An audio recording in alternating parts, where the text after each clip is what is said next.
موضوع الدرس في عظمة كتاب الله وإثبات الرسالة لرسول الله صلى الله عليه وسلم سورة الرحمن تفسير ابن كثير.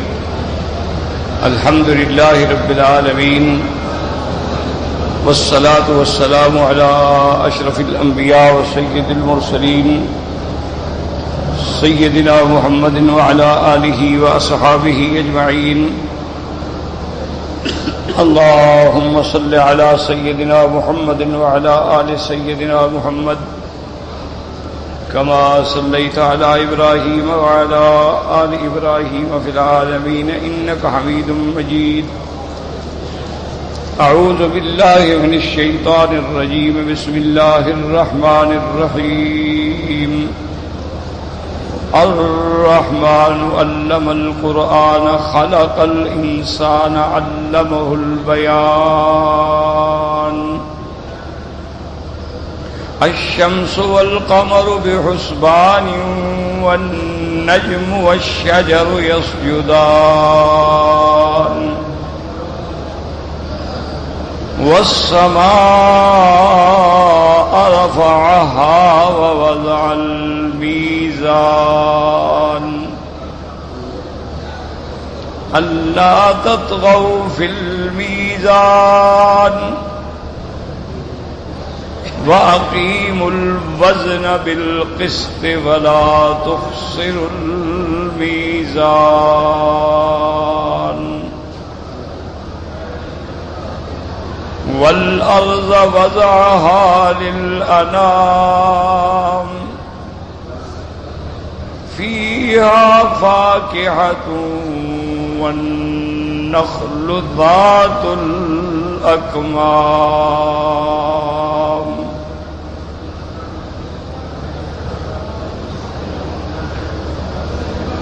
والحب ذو العصف والريحان فبأي آلاء ربكما تكذبان لا نكذب بنعم ربنا. اللہ تبارک و تعالی نے کلام مقدس کی سورت مبارکہ میں سورت الرحمن جو ہے یہ ایک عظیم سورت ہے، اور جیسے میں نے کل کے درس میں عرض کیا تھا کہ اس سورت کے ربط کے بارے میں، کہ اس سورت کا پچھلی سورت سے کیا ربط ہے، اور اصل بنیادی بات تو دماغ میں یہ رکھ لیں کہ قرآن مقدس جو ہے وہ قصے کہانیوں کی کتاب نہیں ہے. قرآن مقدس کوئی تاریخ یا جغرافیہ نہیں ہے.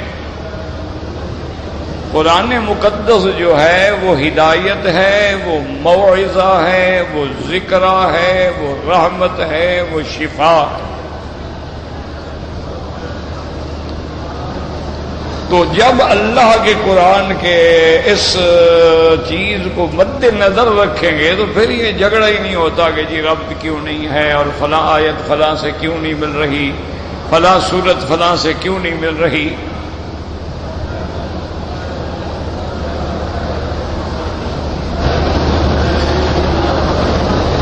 وہ سوال ہدایت ہے. جیسے کسی کو بات سمجھانی ہو تو وہی انداز اختیار کیا جاتا ہے جو اس کی سمجھ میں آ جائے. کسی بیمار کا علاج ہے تو اس کی بیماری کے مطابق دوا دیا جائے. لیکن چونکہ اعداء اسلام نے اور اعداء دین نے ان چیزوں کو بطور ہتھیار استعمال کیا قرآن کے خلاف، اسلام کے خلاف، مسلمانوں کے خلاف، تو علماء کرام نے بھی پھر اس پہ توجہ دی اور انہوں نے بھی پھر اللہ کے قرآن کے بارے میں بڑی تفصیل سے کتابیں لکھی کہ اللہ کا کلام بالکل ربط میں ہے اور فی احسن نظم و احسن نسق و احسن ترتیب، ہر لحاظ سے یہ کلام جامع، معنی، کامل، مکمل اور مرتب۔ اب ان دو صورتوں کے ربط کے بارے میں ہم عرض کر رہے تھے تو سمجھیں کہ سورۃ القمر کی ابتدا میں بھی معجزے کا ذکر ہے۔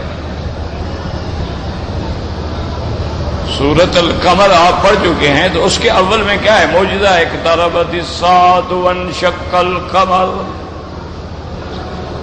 تو چاند دو ٹکڑے ہو جانا جو ہے وہ معجزہ ہے۔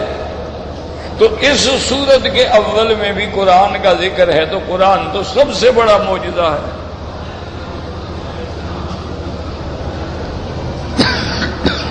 تو اب آپ دیکھیں کہ کیسے ربط واضح ہو گیا کہ اس میں بھی اول معجزے کا ذکر ہے، اس میں بھی اول معجزے کا ذکر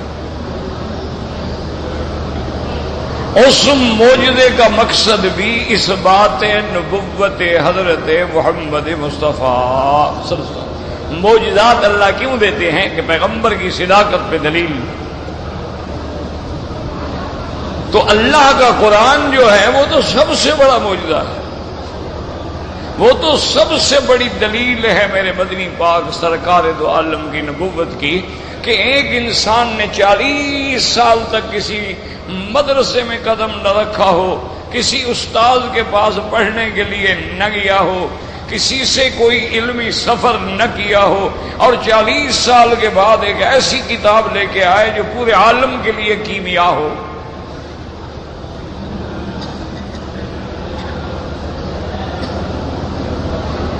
اسی لیے حالی نے کہا تھا نا، اتر کر ہرا سے سوئے قوم آیا، یعنی آپ غار ہرا سے اترے اور قوم کی طرف آئے اور اپنے ساتھ نسخہ کیمیا ساتھ لایا، کہ ایک ایسا نسخہ جو بگڑے ہوئے انسانوں کو انسان بنا دے، جو حیوانوں کو انسان بنا دے، جو ڈاکو اور ظالم اور جابر اور غاصب لوگوں کو جو ہے ہدایت کا پتلا بنا دے، ایسی کتاب کون لے کے آ سکے؟ تو سب سے بڑا معجزہ ہے۔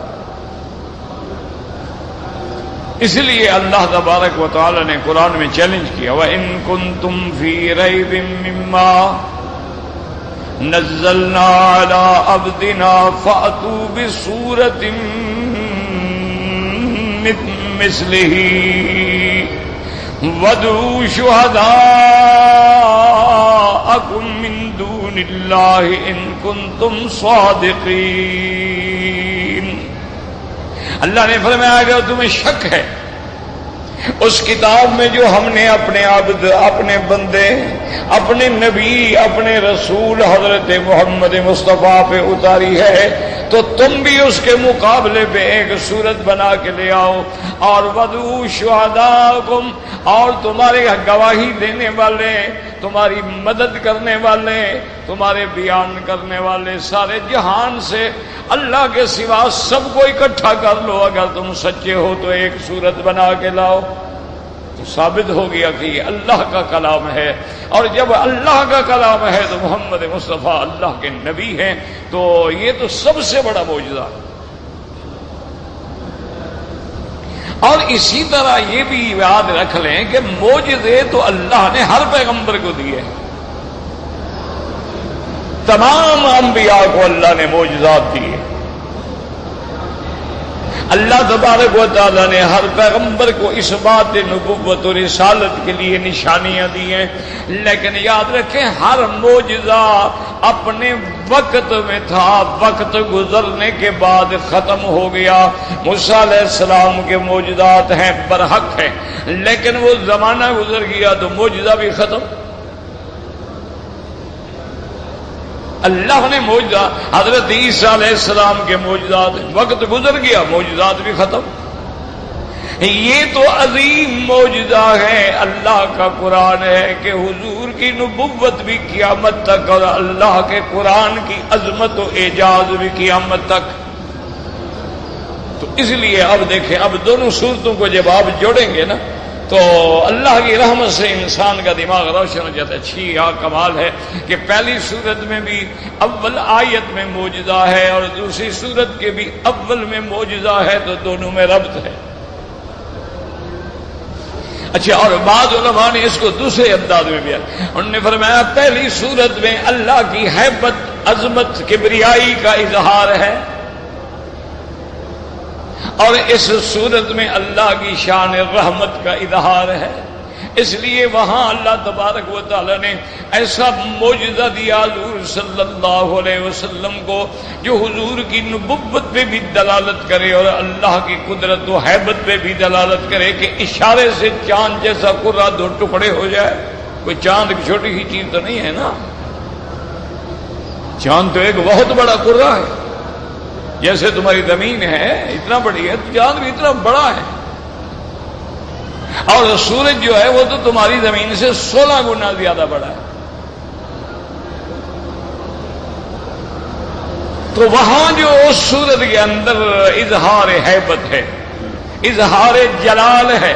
اس لیے اللہ پاک نے ہر آیت چند آیتوں کے بعد فرمایا فَكَيْفَ كَانَ عَذَابِي وَنُذُرِ. میرا مدنی پھر دیکھیں کیسا میرا عذاب آیا. تو وہاں ہیبت و جلال کا اور اس میں رحمت کا ذکر ہے، رحمت کا ذکر ہے، اللہ تعالیٰ کی شان رحمت کا ذکر ہے. اس لیے اکثر آیات کے بعد آیا فَبِأَيِّ آلَاءِ رَبِّكُمَا تُكَذِّبَانِ. اے جنو انس تم کس کس نعمت کو جھٹلاؤ گے، کس کس نعمت کی تکذیب کرو گے. تو یہاں شان رحمت، وہاں ہیبت و جلال ہے، عظمت ہے، اور یہاں شان رحمت. تو دیکھیں یہ ربط. اسی طرح بعض علماء نے فرمایا کہ ان دو صورتوں میں جو ربط ہے وہ سمجھیں. اللہ نے پچھلی صورت کو کہاں ختم کیا تھا؟ ان المتقین فی جنات ونہر فی مقعد صدق عند ملیک مقتدر. کہ اللہ ملک ہے، ملیک ہے، مقتدر ہے، قادر ہے، منتقم ہے، عزیز ہے، جبار ہے. تو وہاں اظہار صفات جلال ہے، اور اس میں اظہار صفات رحمت ہے کہ الرحمن، وہ رحمان بھی تو ہے. جہاں وہ مالک ہے، مقتدر ہے، منتقم ہے، وہاں وہ رحمان بھی ہے. تو اس لیے اب دیکھیں اول سورت کا اول سورت سے اور آخر سورت القمر کا اول سورت الرحمن سے اب دیکھیں ربط واضح ہو گیا. تو اگر قرآن پاک پر نظر ڈالیں گے اور جن علماء کو اللہ نے توفیق دی قرآن پاک پہ، پھر انہوں نے محنتیں کی ہیں اور انہوں نے قرآن پاک کے اعجاز کو ابھارا. اچھا، اب سمجھیں کہ علماء نحو کے نزدیک، قواعد کے نزدیک جو ہے اس کی ترکیب کیا ہو. تو بعض علماء یہ فرماتے ہیں کہ الرحمن، وہ کہتے ہیں کہ یہ مبتدا خبر ہے، لیکن مبتدا محذوف ہے، یعنی هو الرحمن یا ربنا الرحمن. ایک علماء کے نزدیک یہ ترکیب، اور بعض علماء کہتے ہیں کہ الرحمن ہوا، اور بعض علماء کہتے ہیں کہ نہیں، الرحمن مبتدا ہے اور بعد میں خبر ہے الرحمن علم القرآن.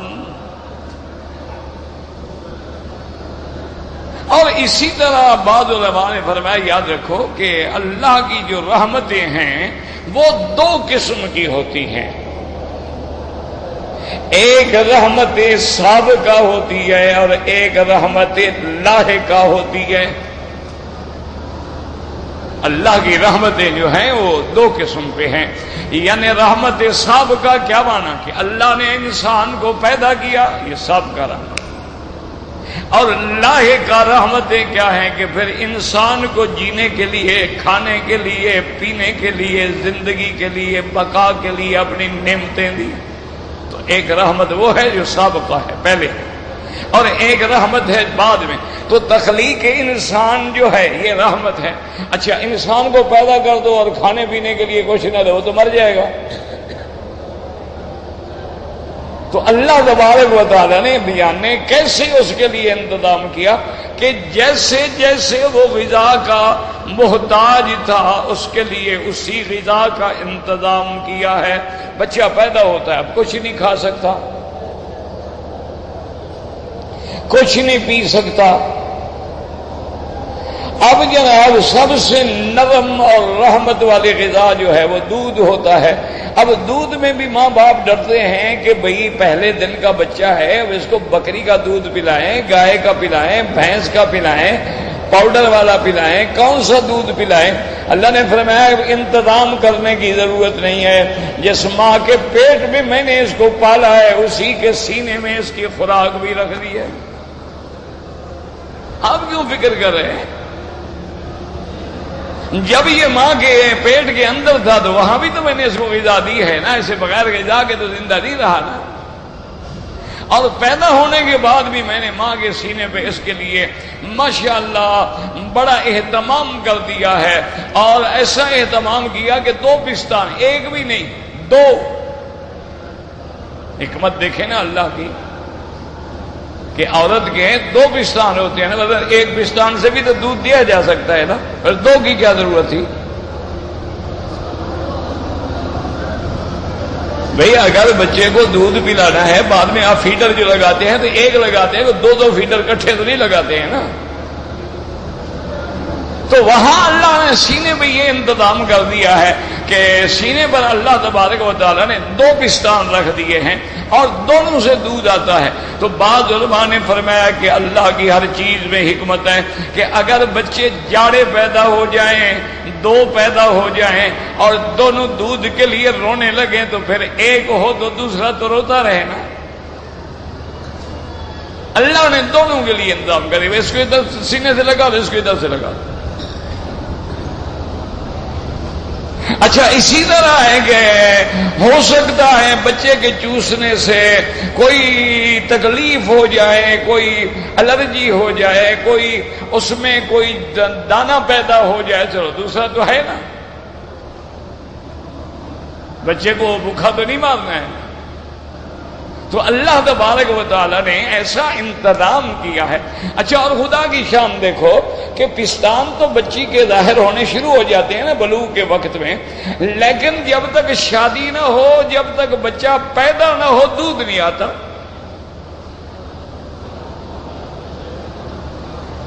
اللہ کا نظام دیکھے نا، کبھی غور بھی کیا کرو نا، یہ تو نہیں نا کبھی کسی طور کما کھائے مچھندر، بس 3-4 روٹیاں رگڑ دیں اور اس کے بعد 100 کے خراٹے مارتا رہا، اوپر سے بھی نیچے سے بھی، نہ نماز ہے، نہ خدا ہے، نہ قرآن ہے، نہ سوچ ہے، نہ سمجھ۔ اس لیے تو اللہ نے تمہیں پیدا نہیں کیا ہے کھانا، اگر صرف کھانے کے لیے تو کھانا تو تم سے بھینس زیادہ کھا لیتی ہے۔ تم تو 1 کلو بھی آٹا نہیں کھا سکو گے، وہ تو 4-4 کلو آٹا کھا جاتی ہے۔ تمہیں کھانے کے لیے تو نہیں پیدا کیا ہے، تمہیں اللہ نے صرف اسی لیے پیدا کیا ہے کہ بس جناب کھاؤ پیو، بچے پیدا کرو اور بچوں کی مشین گھر میں رکھ لو اور ہر سال نیا ماڈل کا ایک بچہ تیار کرتے جاؤ، پہلے کو پھینکتے جاؤ اور دوسرے کو آتے جاؤ، نہ پہلے کا خیال نہ بعد والے کا خیال، سب جنگلی درندے بن کے دنیا کے اندر فتنے کے فساد کا ذریعہ بن جائیں۔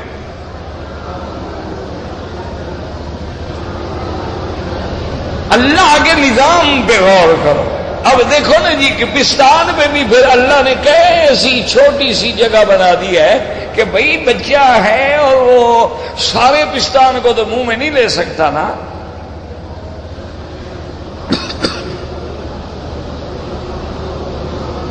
اس کے لیے کیسے بٹن لگا دیا ہے آگے۔ اچھا، وہ جو چوستا ہے دودھ آتا ہے۔ اب تو ڈاکٹر بھی مان گئے نا جی، جو پہلے کہتے تھے نا کہ بھئی باہر کا دودھ دیا جائے، وہ ماں کے دودھ میں پتہ نہیں جراثیم نہ ہو، بیکٹیریا نہ ہو اور مفید نہ ہو۔ اب کہتے ہیں نا بالکل ماں کا دودھ پلاؤ۔ اور جو مائیں بچے کو دودھ پلاتی ہیں ان کو بریسٹ کینسر بھی نہیں ہوتا، خدا کی شان ہے۔ وہ بچہ کھینچتا رہتا ہے نا تو اس کی وہاں ورزش ہوتی رہتی ہے اور اندر کوئی چیز جمع نہیں ہوتی، کھڑی نہیں ہوتی، رکتی نہیں ہے۔ اور جو مائیں نہیں پلاتی ہیں اور اپنی جوانی اور اپنی فٹنس کو مینٹین رکھنا چاہتی ہیں، یہ ساری بیماریاں انہی کو لگتی ہیں۔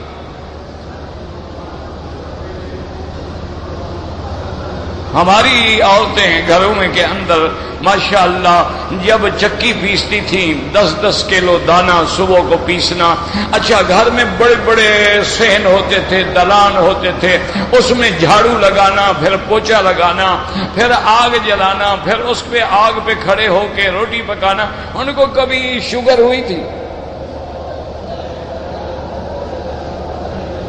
ان کو کبھی ٹانگوں کا درد ہوا تھا؟ کبھی آپ نے دیکھا تھا دیہاتوں کے اندر کہ کوئی عورت حکیم کے پاس گئی، حکیم صاحب مجھے طاقت کا دوا دو؟ وہ جناب ماشاءاللہ اپنی محنت سے اتنا اس کا بدن جو ہے صحیح رہتا تھا، ہر بیماریوں سے بچی رہتی۔ اللہ کے نظام پہ غور کرو تو ایک نعمت ہے تخلیق، ایک نعمت ہے بقا، پیدا کرنا، پیدا کرنے کے بعد پھر اس کو رکھنا، پھر اس کو زندہ رکھنا، اور پھر اپنے ارد گرد نظر ڈالو کہ تمہارے ارد گرد کتنی چیزیں ہیں ماشاءاللہ۔ کبھی تم گوشت کھاتے ہو، کبھی تم مچھلی کھاتے ہو، کبھی تم جھینگا کھاتے ہو، کبھی سبزی کھاتے ہو، کبھی کریلا کھاتے ہو، کبھی کدو کھاتے ہو، کبھی ٹنڈا کھاتے ہو، کبھی شلگم کھاتے ہو، کبھی مولیاں کھاتے ہو، کبھی گاجریں کھاتے ہو۔ ان سب چیزوں میں اللہ نے تمہارے لیے ایک بڑی عظیم نعمتیں رکھی ہیں۔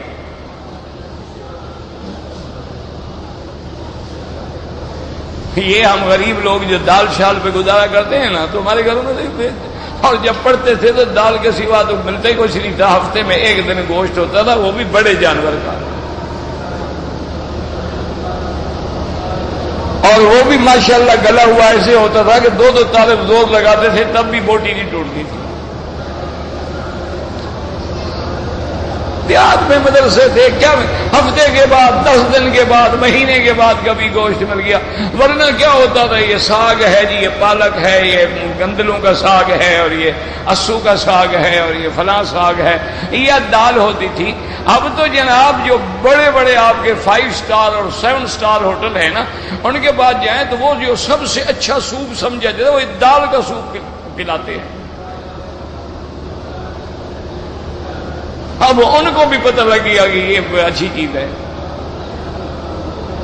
یہ آپ دیکھیں، ہم چلتے ہوئے چنے کھاتے تھے، مونگ پھلی کھاتے تھے، اب وہ سب کہہ رہے ہیں جی یہ تو شوگر کا سب سے بہتر علاج ہے۔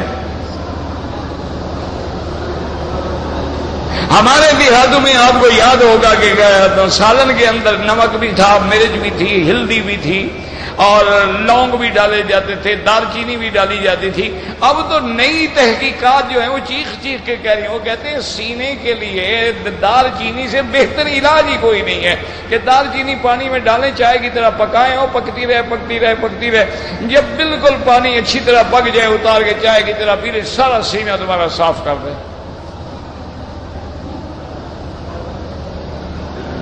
تو اس لیے یاد رکھیں کہ اللہ تبارک و تعالی نے اس میں اپنی صفت رحمان کا اظہار کیا، مبالغے کا صیغہ ہے۔ رحمان جو ہے یہ مصدر بھی ہے اور مبالغے کا صیغہ بھی ہے، اور ایسی رحمت والا جس کی رحمت اتنا عام ہے کہ اپنا تو اپنا، پرائے پہ بھی رحمت ہے، انسان تو انسان، حیوان پہ بھی رحمت ہے، اور حلال تو حلال، حرام جانوروں پر بھی رحمت ہے۔ اس لیے ہے نا رحمان الدنیا و رحیم الآخرہ۔ قیامت میں صفت رحمت جو ہے وہ رحیم کے صیغے سے ہے، کیوں؟ وہاں رحمت ایمان والوں کے لیے ہوگی، کافروں کے لیے رحمت نہیں ہوگی۔ لیکن دنیا میں تو سب کے لیے رحمت عامہ ہے، پانی ہے سب کو مل رہا ہے، ہوا ٹھنڈی چلتی ہے سب کو لگتی ہے، اسی طرح کھانا ہے پینا ہے سب کو ملتا ہے، جانوروں کو بھی۔ اچھا بعض جانور ایسے ہیں جو رات کو باہر نکلتے ہیں، ان کو رات والی غذائیں دے دی ہیں، بعض جانور ایسے ہیں جو پانی میں زندہ رہتے ہیں، ان کو پانی کے اندر خوراک دے دی ہے، بعض جانور ایسے ہیں جو خشکی میں زندہ رہتے ہیں، ان کو وہی غذا پہنچا دی ہے۔ تو اس لیے یاد رکھیں کہ یہاں سب سے بڑا مبالغے کا صیغہ آیا الرحمن،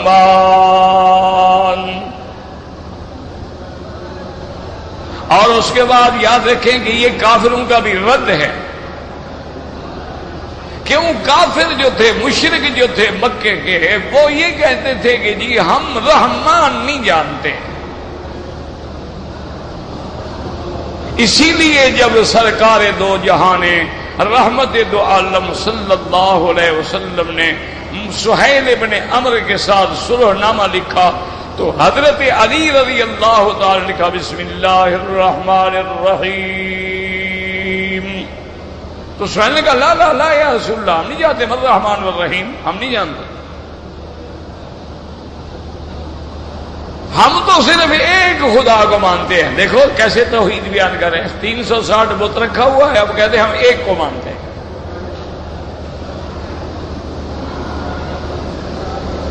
اور تم تو 360 بتوں کے پجاری ہو، تم کہ نہیں لکھو بھی اس میں کہ اللہم یا رسول اللہ ہم تو صرف اللہ کو مانتے ہیں اور ہم رحمان رحیم نہیں مانتے۔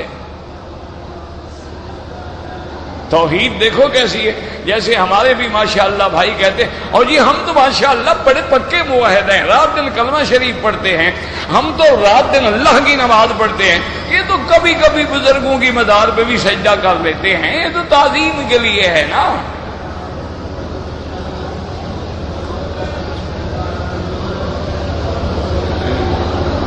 عجیب منطق بنائی ہوئی ہے۔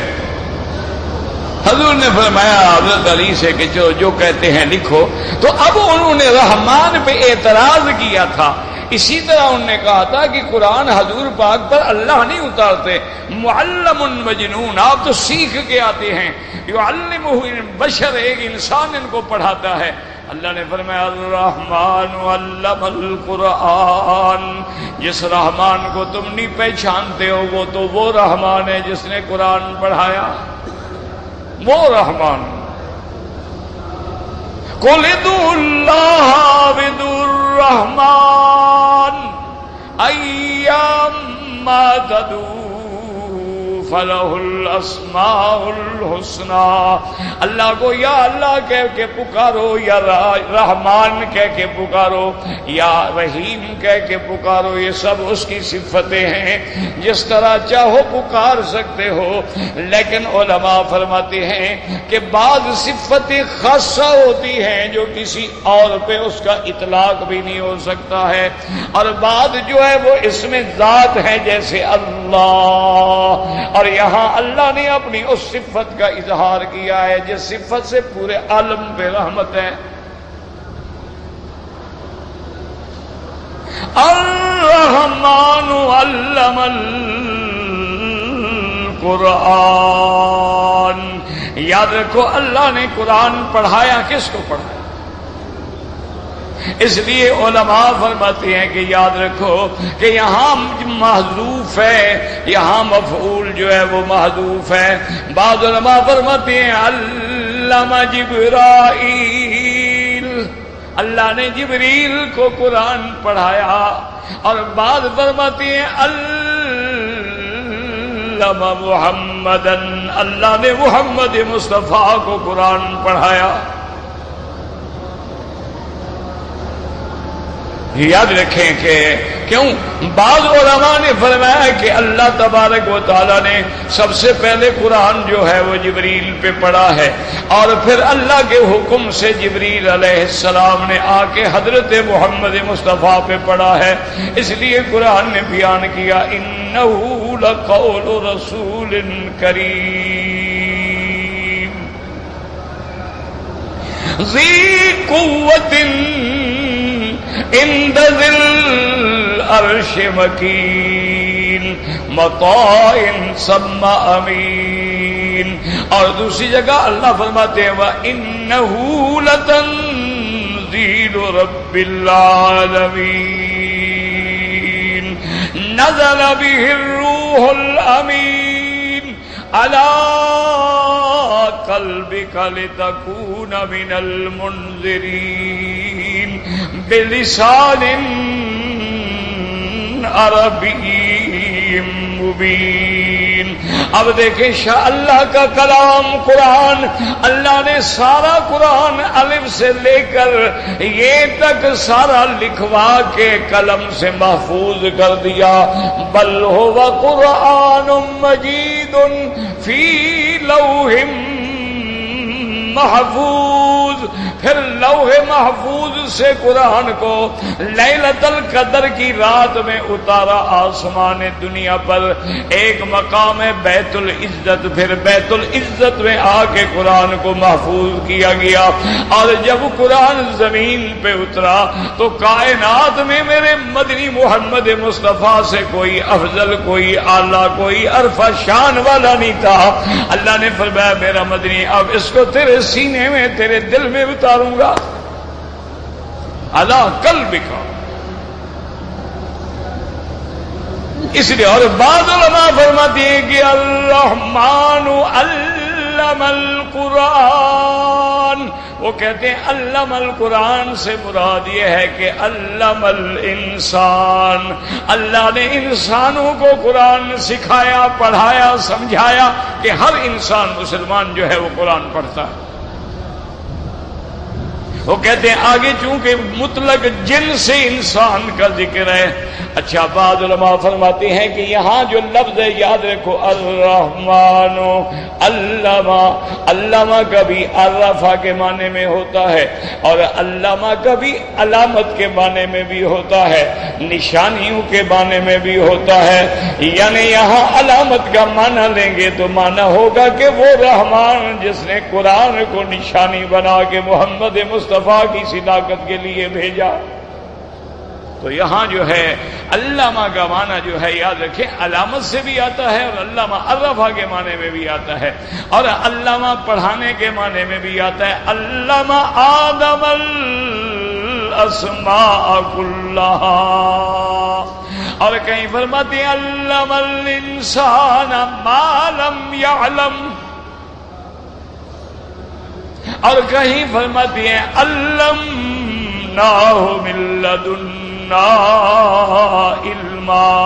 تو یاد رکھیں کہ اللہ تبارک و تعالیٰ کے قرآن کے اس لفظ میں ایک معنی علامت بھی ہے. علامت معنی آیت، نشانی جو دلالت کرے صداقت محمد مصطفیٰ پہ صلی اللہ علیہ وسلم. الرحمن علم القرآن یاد رکھیں. لیکن آگے کیا فرماتے ہیں خلق الانسان. مسلمانوں اللہ کے قرآن میں غور کیا کرو، تدبر کیا کرو اور دعا کرو اللہ ہمیں اپنے قرآن پڑھنے کی، پڑھانے کی، سمجھنے کی، سمجھانے کی، عمل کرنے کی توفیق دے. اللہ اکبر. ایک حدیث میں آتا ہے کہ یہ دنیا کیا ہے، فرمایا آپ نے کہ دنیا تو ملعون ہے. الا عالم او متعلم. صرف اس میں تو وہ اس چیز سے بچتے ہیں جو عالم ہے، پڑھا رہا ہے یا پڑھ رہا ہے. اور اسی لیے علماء نے لکھا ہے کہ یہ نعمت اللہ نے کسی چیز کو نہیں دی. انسان کے بغیر کوئی دنیا میں کائنات میں ایسا جانور نہیں جو کسی کو پڑھتا پڑھاتا ہو. یہ انسان ہے کہ جس کو تعلیم و تعلم کی اچھا اسی سے عظمت انسان دیکھیں ظاہر ہوتی ہے. الرحمن علم القرآن خلق الانسان. جس نے پیدا کیا، غور کرو اللہ نے تخلیق میں کس کا ذکر کیا؟ انسان کا ذکر کیا. پیدا کیا اللہ نے یہ نہیں فرمایا جس نے گھوڑا بنایا، جس نے اونٹ کو پیدا کیا. اللہ نے یہ نہیں فرمایا کہ جس نے ہاتھی کو پیدا کیا. اللہ نے یہ نہیں فرمایا کہ جس نے پہاڑ پیدا کیا، نہ پہلی جو مثال آئی انسان، اسی سے اشارہ ہو گیا میرے بندے میں نے تو تمہیں ہر چیز سے افضل پیدا کیا ہے، تمہارا نمونہ دکھلا رہا ہوں نا۔ دیکھو نا، ہر آدمی اپنا وہ نمونہ دکھلاتا ہے نا جو سب سے اعلیٰ ہو۔ درزی اپنا سب سے اچھا سلا ہوا کپڑا لٹکائے گا، اسی طرح گاڑیاں بنانے والے سب سے اچھی گاڑی جو ہے شو روم پہ لگائیں گے، اسی طرح اچھی گھڑی بنانے والے سب سے اچھی گھڑی کا ڈسپلے کریں گے تاکہ پتہ ہو جی یہ ہم نے بنائی ہے جناب، یہ دیکھو یہ گھڑی ہم نے بنائی ہے۔ تو جب کسی چیز کی مثال دی جائے اسی سے عظمت ظاہر ہو جاتی ہے کہ انسان اتنا اعلیٰ ہے، اتنا عظمت ہے کہ اللہ نے اسی کا نمونہ پیش کیا کہ میں تو وہ رحمان ہوں جس نے قرآن پڑھایا اور جس نے انسان بنایا۔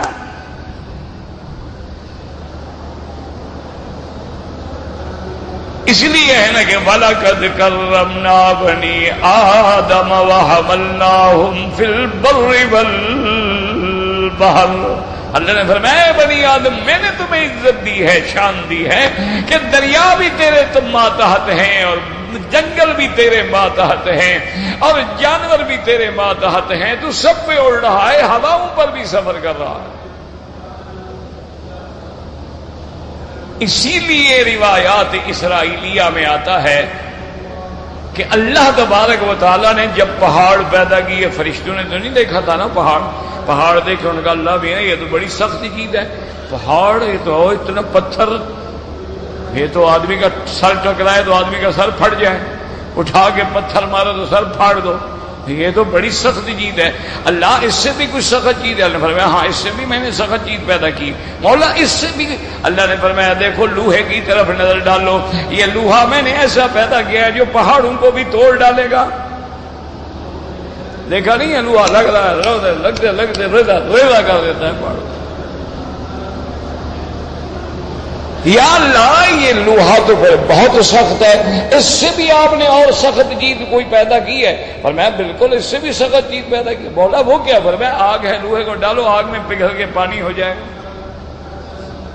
دیکھا نہیں بٹھیاں جو لگی ہوتی ہیں جہاں لوہا پگھلایا جاتا ہے ایسے پگھل رہا ہوتا ہے جیسے پانی پگھل رہا ہو، پگھلاتے ہیں، آگے ڈائیاں بنی ہوئی ہیں اس میں ڈالتے جاتے ہیں، کہیں گارڈر بن رہے ہیں، کہیں سریا بن رہا ہے، کہیں مشینیں بن رہی ہیں، کہیں بیرنگ بن رہے ہیں، کہیں ویل بن رہے ہیں، کہیں تمہارے سائیکل بن رہے ہیں، وہ اصل تو سارا لوہا ہے نا، اسی لوہے کو پگھلایا جا رہا ہے۔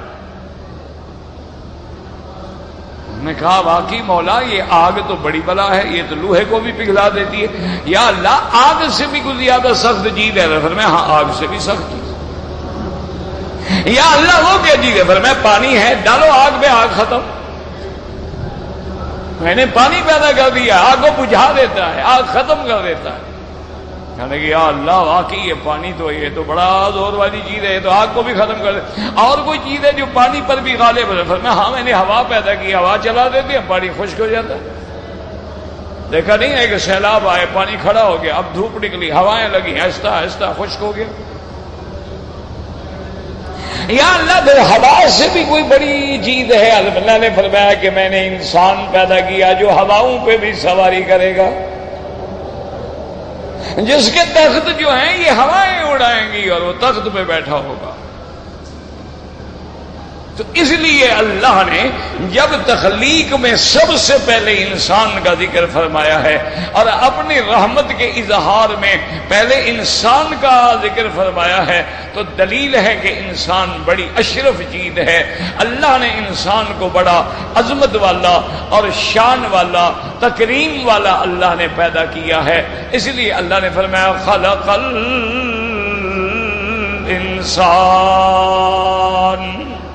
اس لیے اللہ فرماتے ہیں میرے بندے بتلا دیا انسان کو کس نے پیدا کیا؟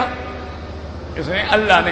کہیں تم یہ نہ سمجھنا کہ جی اللہ نے کہاں پیدا کیا ہے، میں بیوی کے ساتھ لیٹا تب جا کے بچہ پیدا ہوا، اللہ نے کہاں پیدا کیا؟ تو اللہ فرماتے ہیں جاہل پر تجھے کس نے پیدا کیا؟ پھر تیری بیوی کو کس نے پیدا کیا؟ پھر تمہارے اندر یہ پانی کس نے رکھا؟ پانی پہنچانے ٹپکانے کی کس نے قوت دی؟ فَلْيَنظُرِ الْإِنسَانُ مِمَّا خُلِقَ خُلِقَ مِن مَّاءٍ دَافِقٍ يَخْرُجُ مِن بَيْنِ الصُّلْبِ الصلب والترائب. اس لیے یاد رکھیں، یہ جاہل کہہ دیتے ہیں نا جی اللہ نے کیا پیدا کیا، میاں بیوی ملے تو بچہ پیدا ہوا. اور جاہلو تم میاں بیوی کو کس نے پیدا کیا؟ ایسے چلتے جاؤ تو آدم تک پہنچو گے، پھر آدم کو کس نے پیدا کیا؟ تو ماننا پڑے گا کہ اللہ نے پیدا کیا. تو سیدھی بات کر دو کہ اللہ نے پیدا کیا. اس لیے اللہ نے فرمایا خلق الانسان. اللہ اکبر اللہ اکبر. افسوس یہ ہے، ہماری بدقسمتی ہے، ناراض نہ ہوں، ہم نے قرآن شریف کو توید لکھنے کے لیے رکھا ہے، فال نامہ دیکھنے کے لیے رکھا ہے، مردے مر جائیں تو ہیلا اسکات کے لیے رکھا ہے، جھگڑا ہو جائے تو قسم کھانے کے لیے رکھا ہے.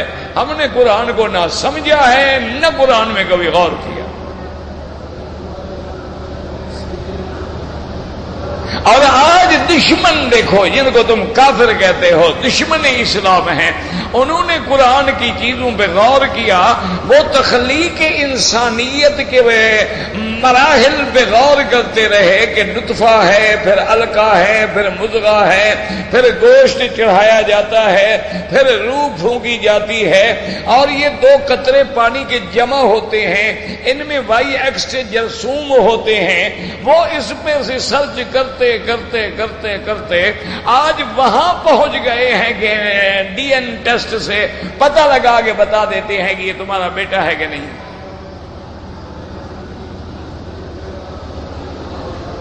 مسلمانوں کیا ہو گیا ہے تو انہوں نے آپ دیکھیں مثال کے طور پر پینسلین پیدا کی جس سے کروڑوں لوگوں نے فائدہ اٹھایا. انہوں نے کونین پیدا کی جس نے ملیریا کی مت مار ڈالی. انہوں نے ڈراپس پیدا کیے جو بچوں کو پولیو ہو جاتا تھا، لولے لنگڑے ہو جاتے تھے، پیدا ہونے کے بعد پلا دیں ساری زندگی اس کو پولیو نہیں ہوگا. انہوں نے وہ دوائیں اور ویکسین ایجاد کی کہ اس کو چیچک نہیں ہوگا، اس کو فلاں خشک کھانسی نہیں ہوگی، اس کو یہ دوائی دے دیں تو اس کو کالا یرکان نہیں ہوگا، اور یہ کورس کرا دیں تو اس کو ہائپاٹائٹس نہیں ہوگا. انہوں نے کروڑوں بندوں تک کے لیے ایجاد کر کے پہنچا دیا، اور تم نے قرآن پاک کو صرف توید لکھنے کے لیے رکھ لیا. تم نے کیا بنایا؟ اعتراض کر دینا تو بڑا آسان ہے نا جی. انہوں نے محنت کی اور پھر محنت کا پھل بھی کھا رہے ہیں. ایک ایک گولی جو انہوں نے بنائی ہے اس سے لاکھوں کروڑ نہیں اربوں ڈالر کمایا ہے. انہوں نے ایک کوکا کولا بنا دیا ہے، پیپسی کولا بنا دیا ہے، ایک مرنڈا بنا دیا ہے، ایک تمہارے لیے برگر بنا دیا. کیا ہوتا ہے برگر؟ ایک چھوٹی سی قیمے کی ٹکی ہوتی ہے اور اس کے اوپر جناب گھاس پھوس رکھ دیا، سلاد لگا دیا اور روٹی میں بند کر کے جناب دے دیا. لینے لگی ہوئی ہے.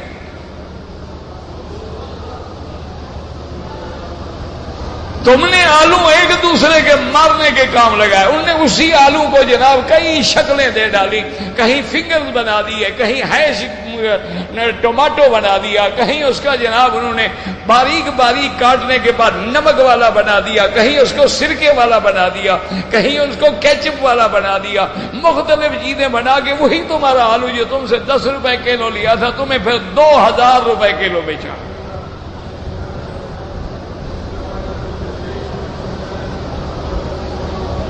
کپاس تم اگاتے ہو. ساری ساری رات میرا بھائی میرا کسان راتوں کو جاگتا ہے.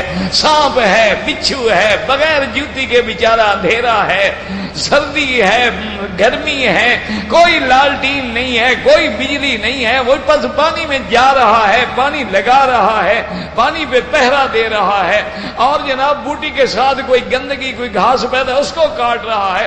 اور جب کپاس بن جاتی ہے تو اس سے کپڑا بنا کے پھر تمہیں بیچنے والا کافر ہے.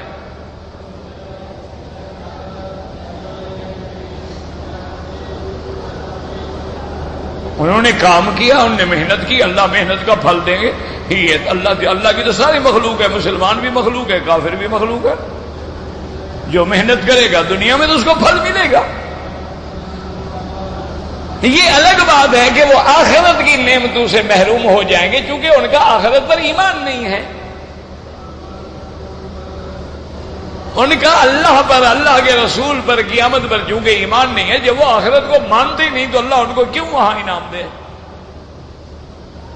ورنہ دنیا میں تو میرا بھائی جو محنت کرے گا، اب دیکھیں نا بچے ہیں، ایک بچہ ماشاءاللہ سکول میں بھی پوری توجہ سے پڑھتا ہے اور گھر آنے کے بعد بھی اپنا ہوم ورک خوب محنت سے کرتا ہے اور پوری محنت سے ہر استاد سے پوچھتا ہے، ڈکشنریاں کھول کھول کے پڑھتا ہے، اس کتابوں کے خلاصے پڑھتا ہے، تو وہ پھر امتحان میں بھی تو ٹاپ کرتا ہے، کبھی اسکول میں ٹاپ کرتا ہے، کبھی ضلع میں ٹاپ کرتا ہے، کبھی پورے بورڈ میں ٹاپ کر جاتا ہے۔ اور جو جناب پڑھنے کے لیے کار پہ جاتے ہیں، پرفیوم چھڑکتے ہیں، واپس آ کے کتابیں پھینک دیتے ہیں اور شام سویرے ڈش پہ بیٹھے ہیں، انٹرنیٹ پہ بیٹھے ہیں، گیمیں کھیل رہے ہیں، نتیجے میں بھی انشاءاللہ فیل ہوتے ہیں۔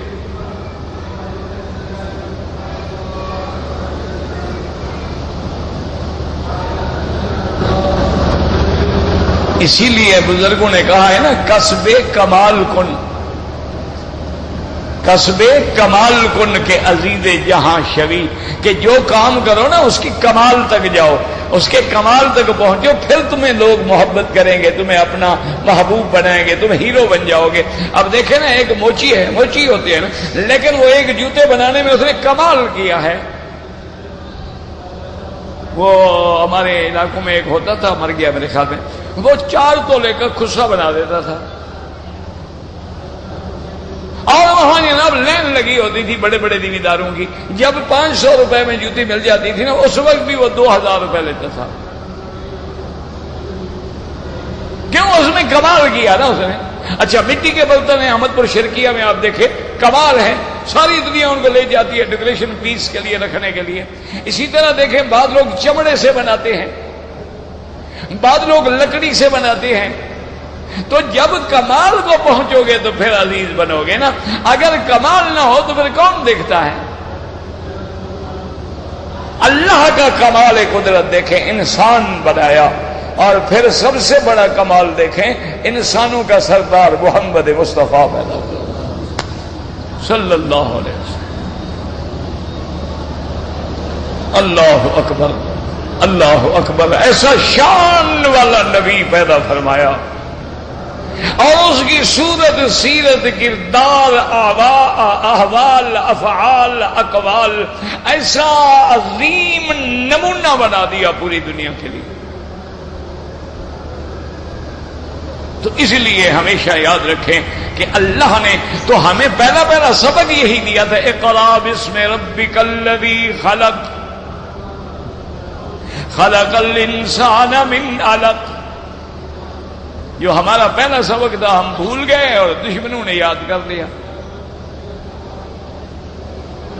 ہم جناب بس ہم تو صرف اسی چکر میں ہوتے ہیں کہ جناب بریانی کیسے بنے، یہ کھڑا مسالہ کیسے ہوگا، اور جناب یہ کباب کتنے قسم کا بنے گا، یہ سیخ کباب ہے، یہ شیش کباب ہے، یہ چپلی کباب ہے، یہ بلی کباب ہے، پتہ نہیں کیا کیا کباب ہے، ہم اسی میں لگے۔ یہ کچی لسی ہے، یہ پکی لسی ہے، یہ پیڑے والی لسی ہے۔ ہمارے ہاں جو ناشتہ ہوتا ہے نا صبح سویرے، ماشاءاللہ سیری پائے، نہاری، حلیم، اور جناب اتنے 3 منزلے گلاس لسی کے، اور اس میں کھوا ڈالا ہوا، اگر یہ انگریز دیکھے وہ تو بے ہوش ہو کے مر جائے ہوگا، یہ بندہ کہتا ہے۔ اگر یہ الو کے چرخے جو ہیں نا انگریز، وہ دیکھ رہے ہیں ہماری ڈائٹ، صبح کو جو ہم ناشتہ شریف فرماتے ہیں، اس کو اگر وہ دیکھ رہے ہیں، وہ دیکھتے دیکھتے مر جائیں گے، وہ کہیں گے یہ بندہ سارا یہ کھا جائے گا سارا کچھ، اور پھر ماشاءاللہ پیٹ پہ ہاتھ رکھ کے ڈکار دے کے اٹھ کے کھڑا ہو جائے گا، کہتے ہیں زندہ ہے ابھی تک۔ یہ ہمارے ناشتے ہیں نا جی۔ انا للہ و انا الیہ راجعون۔ اور یاد رکھو، اسی لیے بزرگوں نے لکھا ہے، کچھ بننا ہے تو قلت طعام، قلت کلام، قلت منام، قلت الاختلاط مع الانام، ان 4 چیزوں سے بچو۔ کھانا کم کر دو، سونا کم کر دو، لوگوں سے گپ شپ لگانا کم کر دو، اور لوگوں میں گھلنا ملنا بند کر دو۔ قرآن کھول کے بیٹھے رہو، غور کرتے رہو، قرآن اپنے موتی کھولتا جائے گا۔ واللہ اعلم۔ بہرحال میں نے آپ کو بتلا دیا تھا کہ بعض فتاوی ہوتے ہیں جو امت سے تعلق رکھتے ہیں، وہ تو آپ دارالافتاء سے پوچھا کریں، البتہ یہ عام مسائل جو ہیں وہ الگ بات ہے۔ کہتے جی کہ میں نے حج تمتع کا ارادہ کیا ہے۔ میرے عزیز، حج تمتع جو ہے اس میں کوئی شک نہیں، حج تمتع بھی ایک بڑا فضیلت والا حج ہے، لیکن حج تمتع ان لوگوں کے لیے ہوتا ہے جو میقات کے باہر سے آئیں گے، مثلا مدینہ منورہ سے آئیں گے تو پہلے وہ عمرے کا احرام باندھیں گے، عمرے سے فارغ ہونے کے بعد پھر 8 تاریخ کو حج کا احرام باندھیں گے، یہ ہے حج تمتع۔ لیکن جو لوگ مکے میں رہتے ہیں یا جدہ میں رہتے ہیں ان کے لیے حج افراد ہوتا ہے۔ ہاں ایک آدمی ہے مثلا یہاں کام کرتا ہے، چھٹی پہ چلا گیا پاکستان، ہندوستان، بنگلہ دیش، کہیں چلا گیا، اب واپس آ رہے، اب اس کی مرضی تمتع کرے، اس کی مرضی قران کرے، اس کی مرضی افراد کرے، تو بات اچھی طرح سمجھ لیں۔ اچھا، اسی طرح جو حاجی صاحبان آ جاتے ہیں، ابھی انشاءاللہ آئیں گے تو پہلے عمرہ کریں گے، عمرہ کرنے کے بعد حج کریں گے، یہ تمتع ہے۔ اس اثنا میں ان کو جدے آنا جانا پڑے، کوئی پابندی نہیں۔ کہتے ہیں جی کہ مگر مچھ جو ہے، یاد رکھیں کہ یہ حدیث مبارک میں آیا ہے کہ یہ ذی ناب ہے، اس لیے امام احمد بن حنبل رحمۃ اللہ علیہ نے فرمایا ہے کہ یہ مگر مچھ جو ہے حرام ہے، اور مینڈک بھی۔ اور حنفی مسلک میں تو بڑا مسئلہ ہے، وہ تو مچھلی کے سوا وہ کہتے ہیں ہر چیز بنائے، وہ تو صرف مچھلی کو ہی مانتے ہیں۔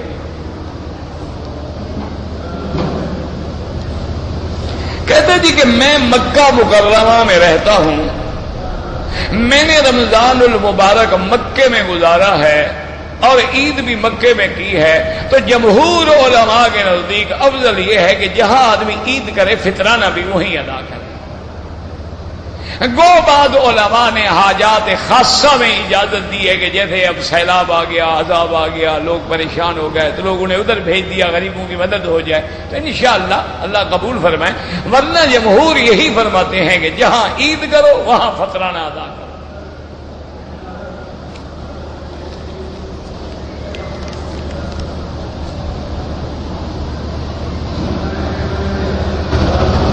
ایک عورت ہے، اس کی عادت ہے 5 دن، ایام حیض میں ہمیشہ وہ 5 دن اس کو بلیڈنگ ہوتی ہے، پھر صاف ہو جاتی ہے۔ اب اگر 5 دن کے بعد بھی صاف نہ ہو تو پھر اس کو 10 دن تک انتظار کرنا۔ اگر 10 دن کے بعد بھی بلیڈنگ ہو رہی ہے، مانا بیماری ہے، اب حیض نہیں ہے، اب پھر وہ غسل کرے، نماز پڑھے، عمرہ کرے، جو کچھ کرے۔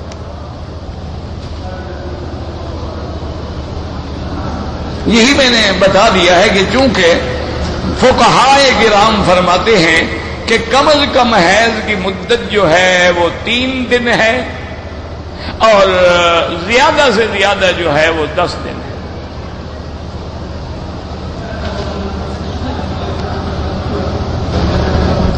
آپ نے اپنا حج کر لیا ہے، اب والدین کے لیے، والد کے لیے، کیوں ایک کے لیے کرو گے؟ ایک حج 2 کے لیے نہیں ہوتا، یا والد کے لیے کرو گے یا والدہ کے لیے کرو گے، تو آپ حج بدل کر سکتے ہیں۔ اپنا حج آپ کر چکے ہیں انشاءاللہ، اور حج بدل میں اللہ کی بڑی نعمت ہے، اللہ تجھے بھی پورے حج کا ثواب دیں گے۔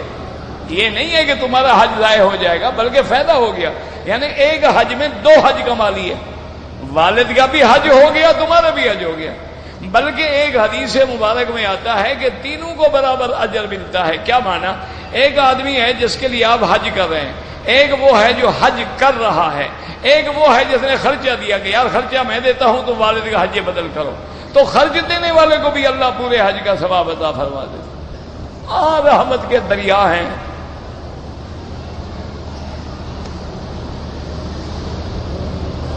کہتے تھے کہ میں نے پہلے حج کیا ہے اور انشاءاللہ میں دوسرا حج کرنا چاہتا ہوں. بھائی نفلی حج ہے، جتنا اللہ توفیق عطا فرمائے اللہ کا شکر ادا کرو.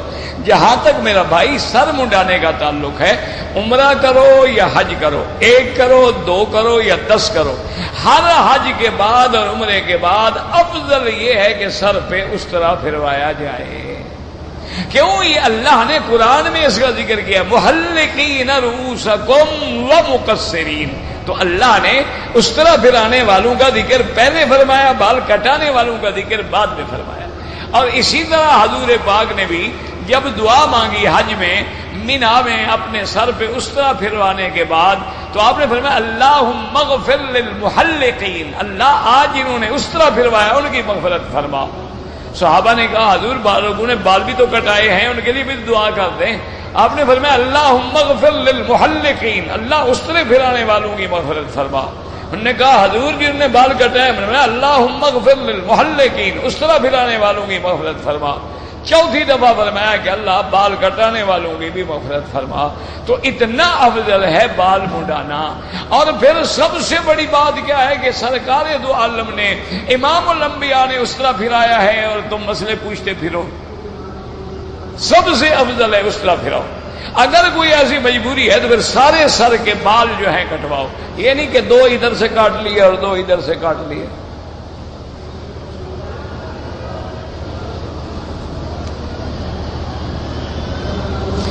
قرآن عورت جو ہے حیض کی حالت میں بعض فقہائے کرام نے اجازت دی ہے. وہ کہتے ہیں کہ ہاتھ نہ لگائے لیکن یاد پڑ سکتی، کیونکہ انہوں نے فرمایا کہ حیض کی مدت کبھی کبھی 8 دن بھی 10 دن بھی ہو سکتی ہے اور قرآن تو بھول جائے گی. اگر پھر قرآن پڑھانے والی بچی ہے تو جن لوگوں کو بچیوں کو پڑھائے گی وہ بھی 10 دن کے لیے قرآن سے محروم ہو جائیں گی. تو انہوں نے کہا ہاتھ نہ لگائے چونکہ پاک نہیں ہے لیکن یاد پڑ سکتی.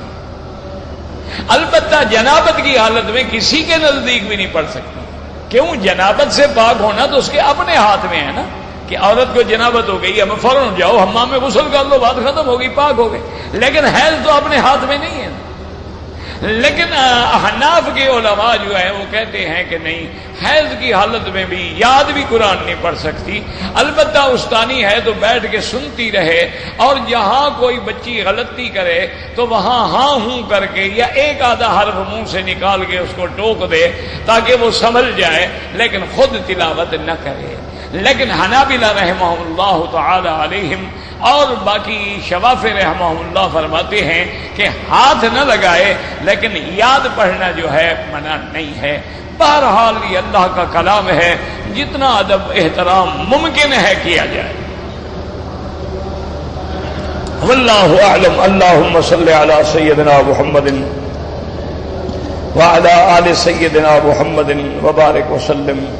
یا حی یا قیوم برحمتک نستغیث. یا حی یا قیوم یا رحمان یا رحیم یا ذو الجلال والاکرام. یا ذو الجلال والاکرام. یا ذو الجلال والاکرام. یا علی یا عظیم. یا علیم یا حلیم. یا علی یا عظیم. یا علیم یا حلیم. یا علی یا عظیم. یا علیم یا حلیم.